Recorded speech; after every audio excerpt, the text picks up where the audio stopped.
Hey everyone, this is James. And Kiele.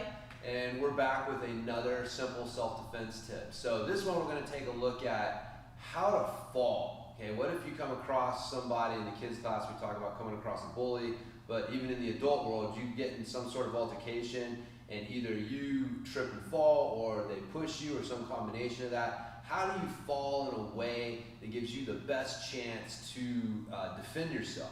So what we're going to do is we're going to have Coach Kiele here play the role of the bully. And she's going to push me down. I'm going to show you what I'm going to do, and then we're going to break it down a little bit. So she pushes me, and I fall down. Now, you'll notice that as I'm down, I've got my head up, I've got my feet up, so they're in between us, and same thing with my hand. I don't just fall and let everything go down. So one of the reasons for this, I don't want to hit my head. Okay, that's one of the worst things that can happen is if I fall, right? So say she pushes me and I go down and I hit my head. Okay, I have a very good chance that I could ring my bell, get knocked out, and at that point I have no chance to defend myself. So what I tell the kids, what really helps ingrain this is I need to keep my eye on my opponent. All right, so if I've got my eyes on my opponent and I need to fall in a way that helps me do that. So one, that's going to help me keep my head up off the floor, because if I go down, she pushes me down and my head goes back, I can't see Kiele at this point. I can't see my opponent. I have to keep my head up away from the floor in order to see her. I'm also going to fall and use my limbs to control myself. Okay, so again, if I fall and I just kind of like go down, you know, and I'm not under control, she can run around me real quick.